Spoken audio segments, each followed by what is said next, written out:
এই মাছ দেখলেই চোখ আটকে যেতে বাধ্য। এই মাছের শরীর সোনালি রঙের, লম্বাটে গড়ন আর পানির নিচে ধীরে ধীরে দুলতে থাকে পাখনা। গোল্ডেন অ্যারোয়ানা নামের এই মাছের জন্ম কোনো নদী বা জলাশয় নয়, এটি ল্যাবে তৈরি রোবট মাছ। এটি আসলে মাছের আদলে তৈরি একটি বায়োনিক রোবট। পানিতে ছেড়ে দিলে এটি জীবন্ত মাছ কিনা তা বোঝার উপায় নেই।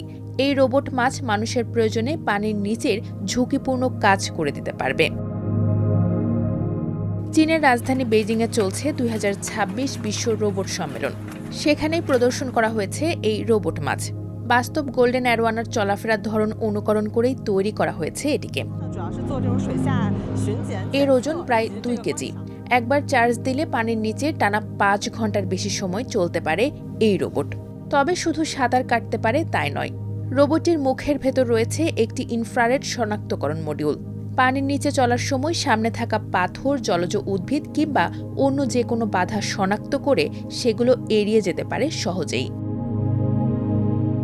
এই রোবট মাছ তৈরি করা হয়েছে মানুষের কাজে সাহায্য করার জন্য।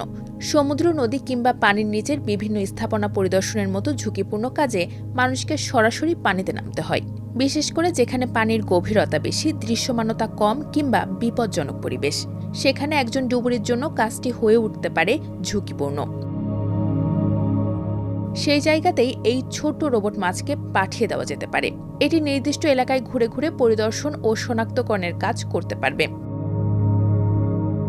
আর বড় যন্ত্রপাতি যেখানে ঢুকতে পারে না সেখানেও রয়েছে এর বাড়তি সুবিধা।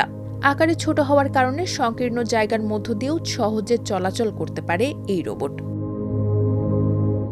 দেখতে মাছের মতো হলেও এর কাজ বেশ গুরুত্বপূর্ণ, আর তা হলো মানুষের জন্য পানির নিচের ঝুঁকিপূর্ণ কাজগুলোকে আরও নিরাপদ ও সহজ করে তোলা।